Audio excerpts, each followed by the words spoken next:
भाग 3 के प्रोविजन का अगर उल्लंघन होता है तो डायरेक्टली आपको सुप्रीम कोर्ट में अपील करने का अधिकार है अनुच्छेद 32 के तहत।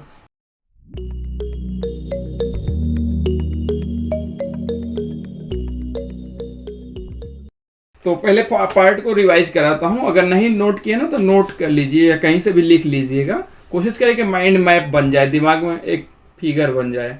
तो सबसे पहले जो अगर हम पार्ट की बात करते हैं तो ये हमने 3 खंडों में उसको बांट के पढ़ा था। संविधान का जो पार्ट है ये सबसे मेन चीज़ है, ये बार बार रेफरेंस आएगा जब आगे हम कोई भी चीज़ पढ़ेंगे तो संविधान के पार्ट की चर्चा होगी। तो संविधान में टोटल 22 भाग हैं। तो भाग 1 से लेके भाग 4A तक सामान्य बातें रखी गई है, जनरल बातें रखी गई है।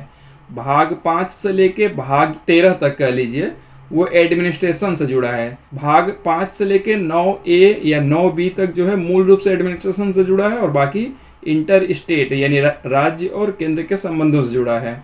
और इसके बाद जो भाग है वो स्पेशल प्रोविजन है, जैसे इलेक्शंस कमीशन हो गया, जो लैंग्वेज हो गया, इमरजेंसी प्रोविजन हो गया, ये सारा जुड़ा है। 3 खंडों में करके अगर हम याद करेंगे तो आसानी हो जाएगी।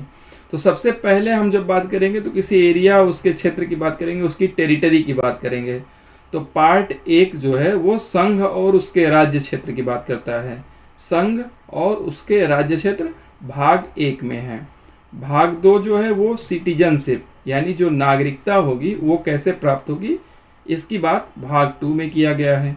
जो भाग 3 है तो जो नागरिक हैं उनके अधिकार से जुड़ा है, फंडामेंटल राइट्स, ये भाग 3 है।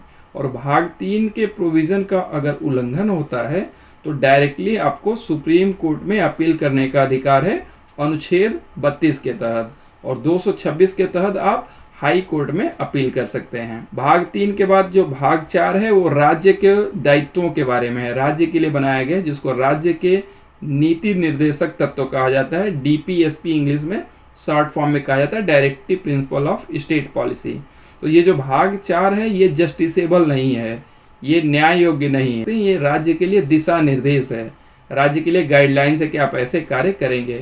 इसी भाग 4 में एक और खंड जोड़ा गया 42वें संवैधानिक संशोधन से, उसको फंडामेंटल ड्यूटीज यानी मौलिक कर्तव्य कहा जाता है। तो ये मौलिक कर्तव्य और DPSP दोनों जस्टिसेबल नहीं है, बस दिशा निर्देश हैं। तो इससे क्या किया गया कि नागरिकों के लिए भी कुछ दायित्व रखा गया कि आपका देश के प्रति कुछ कर्तव्य होगा और उसको फॉलो करना आपकी जिम्मेदारी होगी। तो ये 4A में मौलिक कर्तव्य हो गए। अब आते हैं 5 से लेके 9B तक। तो सबसे पहले जो अब हम दूसरे खंड में आते हैं तो सबसे बड़ा जो एडमिनिस्ट्रेशन का सेंटर है वो हमारा केंद्र है, सबसे बड़ा हिस्सा। तो 5 में होगा सेंट्रल एडमिनिस्ट्रेशन यानी संघ का प्रशासन कैसे चलेगा, ये भाग 5 में वर्णन किया गया है। सारी व्यवस्थाओं का वर्णन केंद्र की भाग 5 का हिस्सा है, उसी में प्रेसिडेंट है, प्राइम मिनिस्टर है, काउंसिल ऑफ मिनिस्टर है, सारी चीज़ें उसी में आ जाएंगी।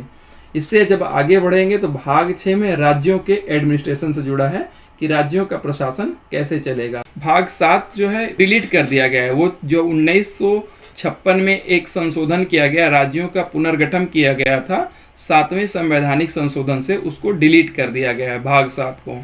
भाग 8 में जो वर्णन है वो यूनियन टेरिटरी का है, यानी संघ शासित क्षेत्र जो होते हैं उनका प्रशासन कैसे होगा। और भाग 9 में पंचायत का वर्णन है, और भाग 9 पंचायत पहले से था लेकिन 73वें संवैधानिक संशोधन से उसको संवैधानिक दर्जा दिया गया, कॉन्स्टिट्यूशनल स्टेटस दे दिया गया भाग 9 को।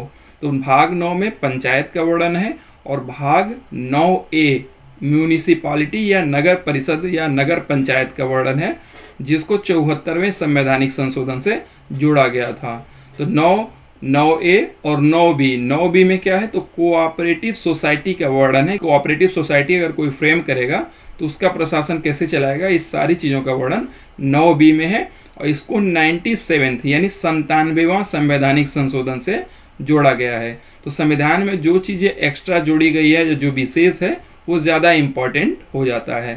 तो फिर से सुनिए, 5 संघ का प्रशासन, 6 राज्यों का प्रशासन, 7 को डिलीट कर दिया गया, 8 जो है यूनियन टेरिटरी के प्रशासन से संबंधित है, और 9 जो है वो पंचायत से जुड़ा है, 9A म्यूनिसिपैलिटी से जुड़ा है, और 9B कोऑपरेटिव सोसाइटी से जुड़ा है। कोऑपरेटिव सोसाइटी सहकारी समितियां बोला जाता है हिंदी में, सहकारी समितियां, ठीक है।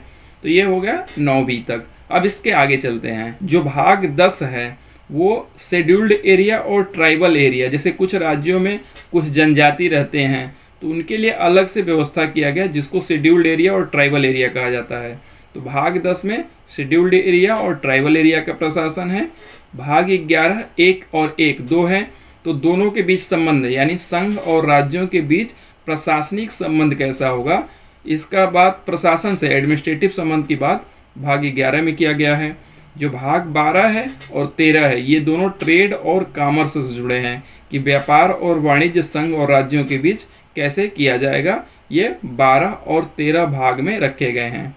जो भाग 14 है वो संघ के अधीन सेवाओं की बात करता है, services under union and state. संघ और राज्यों के अधीन जो सेवाएं हैं उसको भाग 14 में रखा गया है और इसी को सिविल सेवा भी कहा जाता है। इसी 14 में एक और खंड जोड़ा गया है 14A, जिसको ट्राइब्यूनल कहते हैं। भाग 4A और भाग 14A दोनों एक ही संवैधानिक संशोधन से आया था, वो है 42वां संवैधानिक संशोधन, जिसको मिनी कॉन्स्टिट्यूशन छोटा संविधान भी कहा जाता है। तो ये याद रखिएगा, भाग 4A और 14A दोनों 42वें संवैधानिक संशोधन से जोड़ा गया था। 1976 ईस्वी में ये लागू किया गया था। तो 14A ट्राइब्यूनल हो गया। भाग 15 में जो है इलेक्शन की व्यवस्था है कि इलेक्शन कमीशन कैसे कार्य करेगा, वो भाग 15 है। जो भाग 16 है कुछ वर्गों के लिए स्पेशल प्रोविजन करता है, यानी कुछ हिस्से जो समाज में पिछड़े हैं उनके लिए स्पेशल प्रोविजन रखा गया, जैसे सीटें रिजर्व होती हैं एसटी और एससी के लिए पार्लियामेंट में, तो वो सारी व्यवस्थाएं उसमें दिया गया है भाग 16 में। भाग 17 जो है लैंग्वेज की बात करता है। भाग 17 में लैंग्वेजेस हैं कि वो लैंग्वेजेस केंद्र और राज्यों के बीच कौन सी लैंग्वेज कैसे यूज होगी।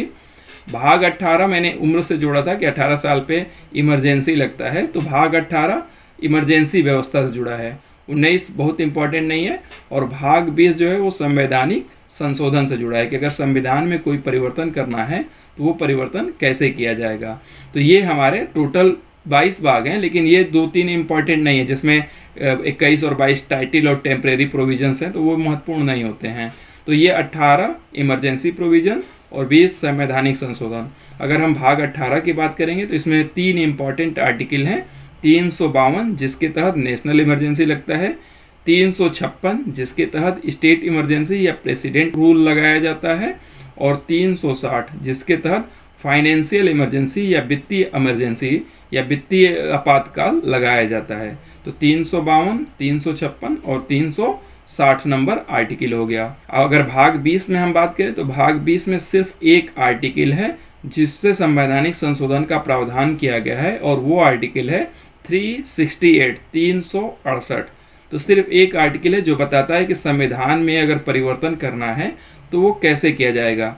एक चीज़ और है कि वो जो स्पेशल मेजॉरिटी से संविधान संशोधन होगा उसी को संवैधानिक संशोधन माना जाएगा। मान लीजिए संविधान में कोई छोटी बहुत परिवर्तन जो है सिंपल मेजॉरिटी से भी किया जा सकता है, तो अगर सिंपल मेजॉरिटी से परिवर्तन होता है तो उसको संविधान संशोधन नहीं माना जाता है।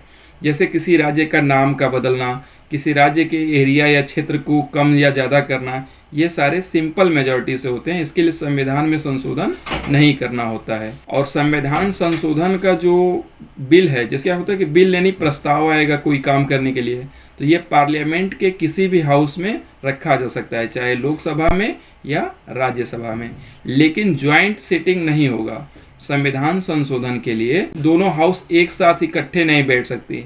अन्य अगर किसी बिल पे गतिरोध होता है, दोनों हाउस में सहमति नहीं होती है, तो प्रेसिडेंट अनुच्छेद 108 के तहत 108 के तहत ज्वाइंट सिटिंग बुलाता है ताकि वहां से गतिरोध दूर हो और सहमति से बिल को पास कर दिया जाए।